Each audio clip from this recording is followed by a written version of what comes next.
நம்ம தூரத்தை எப்படி மெஷர் பண்ணுறோம் அப்படிங்கிறத பற்றி பார்க்க போகிறோம். தூரம் எப்படி மெஷர் பண்ணலாம், இதை நேரடியாக மறைமுகமாக மெஷர் பண்ணுற 2 மெத்தட் இருக்குது.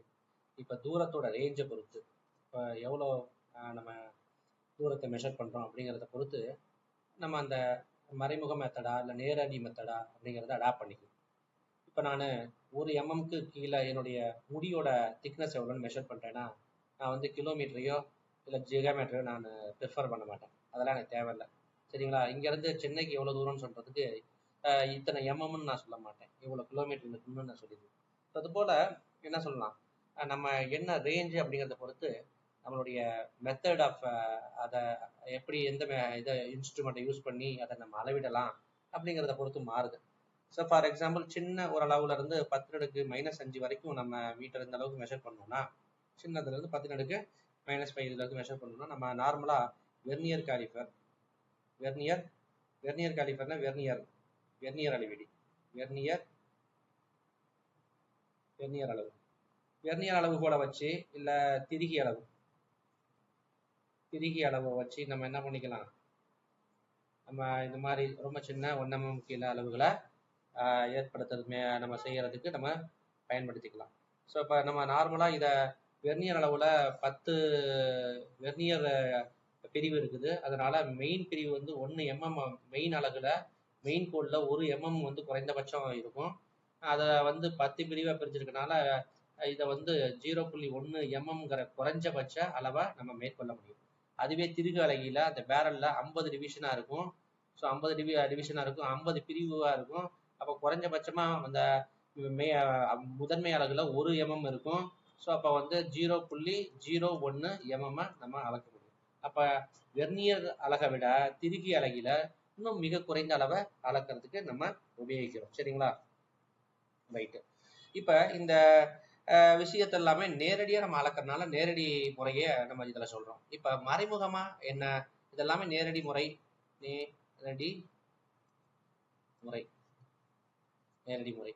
மறைமுக முறைனா என்ன அப்படின்னா, எந்த ஒரு பொருளும், இப்போ வெர்னியர் காலிபர் எதுவுமே தொட்டு நம்ம அந்த பொருளை வச்சு நம்ம இவ்வளோ மெஷர்னு நம்ம டைப் பண்ணி மெஷர் பண்ணுறோம்.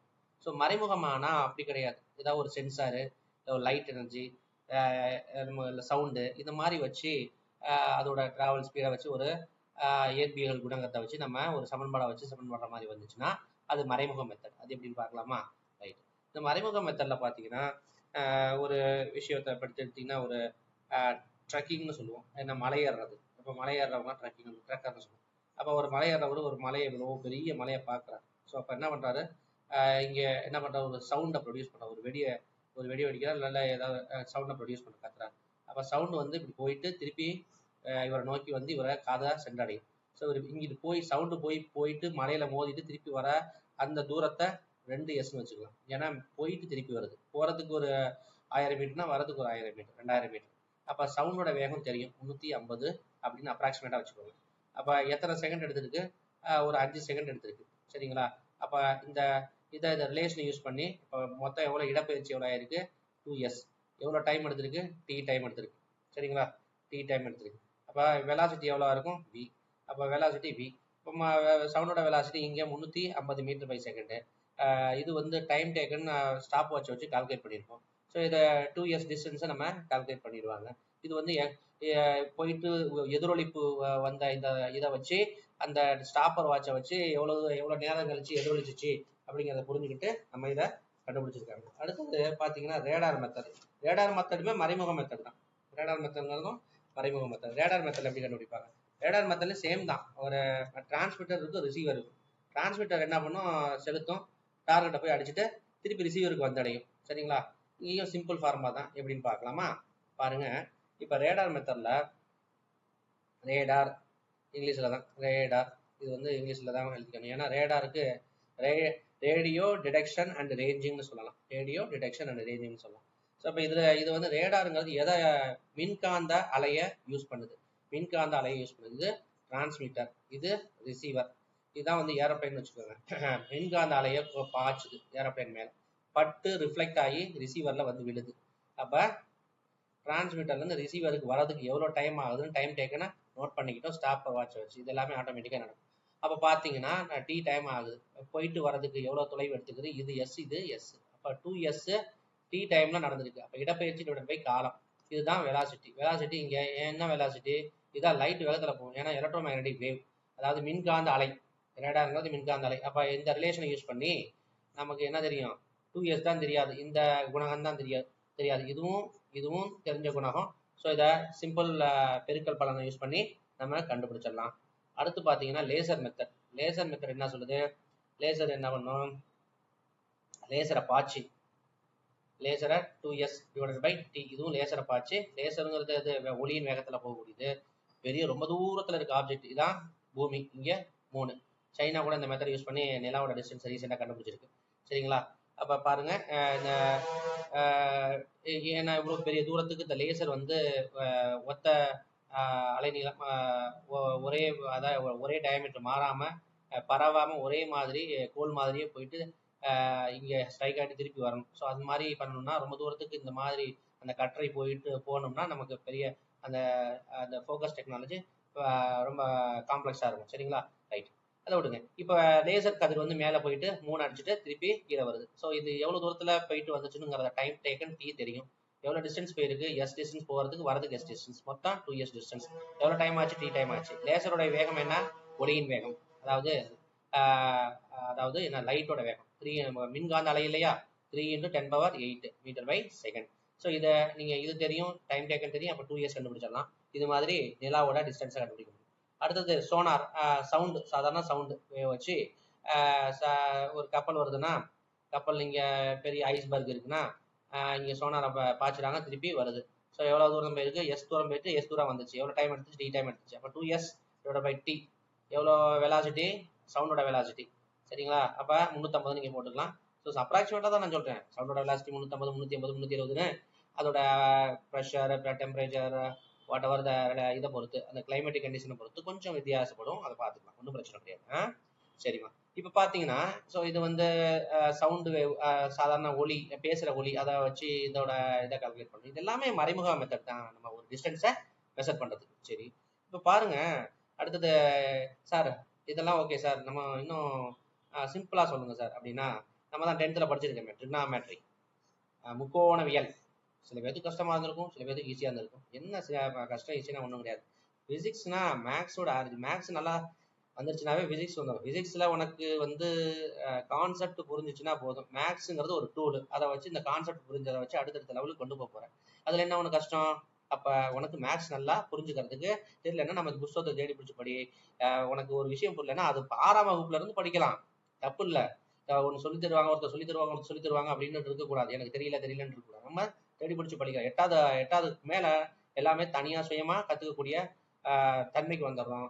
டீச்சரோட கைடன்ஸும் ரொம்ப அவசியம். டீச்சர்கிட்ட நீங்கள் கேட்டு படிக்கலாம். நம்ம கேட்கணும்ல, கேட்டால் தான் அவங்க சொல்லி தருவாங்க. சரி, ரைட். இப்போ தீட்டான்னு வச்சுக்கோங்க. இது வந்து இந்த ஒரு டார்கெட்டு, இந்த போஸ்டோட மேல் நோக்கி பார்க்குறேன். எவ்வளோ கோணத்தை பார்க்குறேன், ஒரு தீட்டா கோணத்தில் பார்க்குறேன். எவ்வளோ ஹைட் இருக்குது, இந்த போஸ்ட் ஹச் ஹைட்டில் இருக்குது. ஸோ இந்த உயரம் வந்து ஹச் உயரத்தில் இருக்குது. இங்கேருந்து எவ்வளோ தூரம் தள்ளி நிற்கிறேன், ஒரு 100 மீட்டர் தள்ளி நிற்கிறேன். சரிங்களா? 100 மீட்டர் தள்ளி நிற்கிறேன். அப்போ இந்த 100 மீட்டர் இங்கே இந்த போஸ்டோட கீழ்ப்பகுதி, இந்த காலில் இருந்து இந்த இடத்துல நான் நின்று இந்த கோணத்தில் நான் பார்க்கும்போது எத்தனை கோணத்தில் பார்க்குறேன், 45 டிகிரியில் பார்க்குறேன். அப்படிங்கும்போது இந்த உயரம் எவ்வளவா இருக்க முடியும்னு நீங்கள் நினைக்கிறீங்க? ஆக்சுவலாக இந்த மேலே ஒரு லைட் எரியுதுன்னு வச்சுக்கோங்க போஸ்ட்டில். இந்த போஸ்டோட லைட்டை நான் இங்கேருந்து பார்க்கும்போது 45 கோண டிகிரியில் பார்க்குறேன். ஆக்சுவலாக இங்கேருந்து கரெக்டாக 100 மீட்டர் தள்ளி நிற்கிறேன். அப்படிங்கிற போது இந்த போஸ்டோட உயரமும் கரெக்டாக 100 மீட்டர் தான் இருக்கும். இது எப்படின்னா tan தீட்டா. tan தீட்டானா என்ன, எதிர்பக்கம் பை அடுத்துள்ள பக்கம், எதிர்பக்கம் பை அடுத்துள்ள பக்கம். எதிர்பக்கம்ங்கிறது இதுதான் 90 டிகிரி ட்ரையாங்கிள்னா 90 டிகிரி கோணம் உள்ள முக்கோணம்னா, இங்கே வந்து ஆங்கிள் இருக்குதுன்னா, கோணம் இருக்குன்னா, கோணத்துக்கு எதிரே உள்ள பக்கம் எதிர் வீட்டுக்கார், எதிர்பக்கம். இங்கே வந்து இது வந்து பக்கத்து வீட்டுக்கார், அதாவது அடுத்துள்ள பக்கம். அப்போ எதிர்பக்கம் பை அடுத்துள்ள பக்கம்னா tan தீட்டா. சரிங்களா? ஸோ அந்த ரிலேஷனை யூஸ் பண்ணி நம்ம என்ன பண்ணலாம், இங்கே tan தீட்டாங்கிறது 45, tan 45. இங்கே எதிர்பக்கம் தெரியாது, ஹச், அடுத்துள்ள பக்கம் 100. அப்போ என்ன வரும், h = 1 × 100. That is h 100 metre. அப்போ உயரம் வந்து 100 மீட்டர் தெரிஞ்சுக்க முடியும். சரிங்களா? ஸோ இப்படி தான் இதை புரிஞ்சுக்கலாம். சரிங்களா? அடுத்தது வேற என்னது, நமக்கு புத்தகத்தில் கொடுத்துருக்கிறது பேரலாக்ஸ் மெத்தட்னு இங்கிலீஷில் சொல்லுவாங்க. தமிழில் பார்த்தீங்கன்னா நம்ம இந்த பாருங்க இடமாறு தோற்ற முறை. ஸோ இந்த மெத்தடில் ரொம்ப தூரத்தில் இருக்க ஆப்ஜெக்டை நம்ம கால்குலேட் பண்ண போகிறோம். அது எப்படின்னு நான் சுருக்கமாக சொல்லி கொடுத்துட்றேன். புரிஞ்சுங்களா? பார்த்தீங்கன்னா ஸோ புதிய பேஜ் ஒன்று உருவாக்கிக்கிறேன்.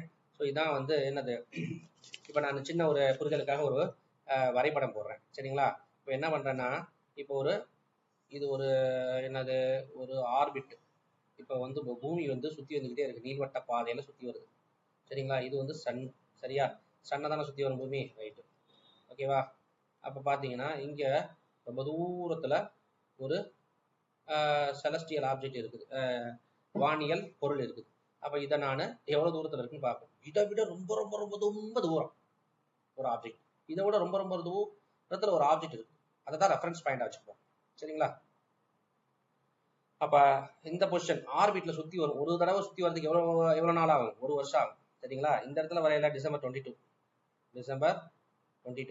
சுனாமி வந்துட போகுது. இங்கே பார்க்கல ஜூன் 22, ஜூன் வந்து 22. சரிங்களா? ஸோ இந்த பொசிஷனுக்கும் இந்த பொசிஷனுக்கும் அந்த மாதம் வேறுபடும். ஓகே, நீள்வட்ட பாதையில் சுற்றி வந்துகிட்டு இருக்குது. அப்போ இங்கே இந்த பூமிக்கும் இதுக்கும் எவ்வளோ தூரம் இருக்குன்னு நம்ம பார்க்கணும். ஓகே, ஸோ இங்கே இருக்கு பார்க்கல அந்த ரொம்ப இதை விட இது ரொம்ப ரொம்ப தொலைவில் இருக்கும். அதனால இந்த தொலைவு, இது ஒரு பெரிய ஒரு ஸ்டார், ரொம்ப தூர தொலைவில் இருக்கிற ஒரு ஸ்டார். அதை தான் ரெஃபரன்ஸாக வச்சுக்கிறோம். சரிங்களா? அதை தான் ரெஃபரன்ஸாக வச்சுக்கிறோம். இதுதான் நம்ம மெஷர் பண்ணக்கூடிய பாயிண்ட் பி. சரியா? இங்கேருந்தும் பார்க்குறோம், இங்கேருந்தும் பார்க்குறோம். ஸோ இதே நிலையை தான் ரொம்ப தூரத்தில் இருக்க ஸ்டார் இருக்குன்னு சொன்னேன்ல, அதே மாதிரி இங்கே தெரியுது. ஆக்சுவலாக இங்கேன்னா இங்கே தெரியுது, இங்கேனா இங்கே தெரியுதுன்னு நீங்கள் நினைக்க வேணாம். அது வந்து நம்மளுடைய பர்செப்ஷன். சரிங்களா? ஸோ இது வந்து π1, இது வந்து π2 அப்படின்னு வச்சுக்கிட்டிங்கன்னா இது ரெண்டோட கோணங்களோட கூடுதல் தான் π. ஓகே, அப்போ வந்து எனக்கு என்ன தெரியணும்னா, இந்த டிஸ்டன்ஸ் எஸ் இருக்குல்ல, இது வந்து ஆர், இது எஸ்ன்னு வச்சுக்கோ. அப்போ அந்த ஆர்பியும் பிஎஸும் இருக்குல்ல, இந்த டிஸ்டன்ஸ் ஆர்பி தெரிஞ்சால் போதும். அதாவது இது வந்து ஆக்சுவலாக இது வந்து பேஸ் வச்சுக்கோ, பின்னு வச்சுக்கலாம். எவ்வளோ தூரம் பின்னு வச்சுக்கலாம். நீள்வட்டத்தோட மேஜர் ஆக்சஸ் அச்சுக்கோடு, குட்டை அச்சு, நெட்டை அச்சு அப்படின்னு சொல்லலாம்ல. இந்த மேஜர் அச்சு வந்து பார்த்தீங்கன்னா பி அளவில் இருக்குது. அப்போ ரிலேஷன் பண்ணலாமா? இது ஒரு ட்ரையாங்கிள் மாதிரி இருக்கா? ட்ரையாங்கிள் மாதிரி இருக்கா? சரி. அப்போ பை, இந்த கோணம் பை இருக்குல்ல, பை ஈக்குவல் டு இந்த பி பை இந்த எஸ், பி பை எஸ். அப்போ நமக்கு என்ன தெரியும்? இந்த பை கோணம் தெரியும். ஏன்னா இங்கேயும் நம்ம எவ்வளோ கோணம்னு பார்த்துருப்போம், இங்கேயும் எவ்வளோ கோணம் பார்த்துருப்போம். அப்போ π1ஐயும் π2ஐயும் ஆட் பண்ணோம்னா அதான் பை. அப்போ பை தெரியும். இந்த இதோட நீள்வட்டத்தோட நெட்டை அச்சு தெரியும். அப்போ எஸ் பி தெரியும். அப்போ வந்து எஸ்ஸை கால்குலேட் பண்ணிடலாம். இவ்வளோ தூரத்தில் இருக்குது இந்த ஆப்ஜெக்ட், வந்து இந்த வானவியல் பொருள் வந்து இவ்வளோ தூரத்தில் இருக்குன்னு சொல்லி கண்டுபிடிச்சிடலாம். இது எல்லாமே நம்ம பொருளை வச்சு அடி ஸ்கேலை வச்சு ஒருத்தலாக போய் கையை கோத்து நின்று கண்டுபிடிச்சோம் இல்லை. எல்லாமே மறைமுகமாக தான் கண்டுபிடிச்சோம். அதனால தான் இது மறைமுக முறை அப்படின்னு சொல்லி சொல்கிறாங்க. தேங்க்யூ தமிழ் மாணவர்களே. நீங்கள் உங்களுடைய சப்போர்ட்டை கண்டினியூஸாக வழங்குங்க. உங்கள் ஃப்ரெண்ட்ஸுக்கு இதை ஷேர் பண்ணுங்கள். குறைஞ்சபட்சம் ஒரு பேர் 10 பேர் ஷேர் பண்ணுங்கம்மா. தமிழில் படிக்கிறேன்னா தமிழில் கண்டக்டே இல்லை, தமிழில் சொல்லித்தரல, இது இல்லை அது இல்லைன்னு சொல்கிறதுக்கு. நான் தமிழ் மீடியத்தில் தான் படித்தேன். நான் இங்கிலீஷில் கிளாஸ் எடுத்தாலும் வகுப்பு எடுத்தாலும். ஸோ அதை பேஸ் பண்ணி தான் என்னுடைய நண்பர் ஒருத்தர் சொன்னார், பண்ணலாம் செய்யலாம் அப்படின்னு சொல்லிட்டு என்னுடைய மனைவி சொன்னாங்க. ஸோ நான் ஸ்டார்ட் பண்ணிட்டேன். ஸோ கண்டினியூஸாக வீடியோ பண்ணணும்னா உங்களுடைய ஆதரவு எனக்கு ரொம்ப முக்கியமானது, உங்களுடைய அன்பு எனக்கு ரொம்ப முக்கியமானது. ஸோ நீங்கள் ஷேர் பண்ணுறீங்க, கொஞ்சம் எனக்கு பெட்டராக போயிட்டு இருக்குன்னா எனக்கு இன்னும் ஒரு தூண்டுதல் இருக்கும். ஸோ கண்டிப்பாக ஷேர் பண்ணுங்கள். ஆன்லைன் வகுப்பு யாரும் வேணும்னாலும் எங்கிட்ட வரலாம். குறைஞ்சபட்ச பணம் வாங்கிட்டு தான் சொல்லித்தரேன்.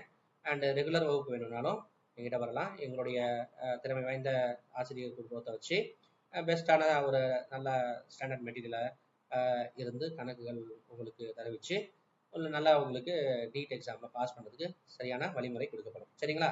ரொம்ப நன்றி மாணவர்களே. தேங்க்யூ.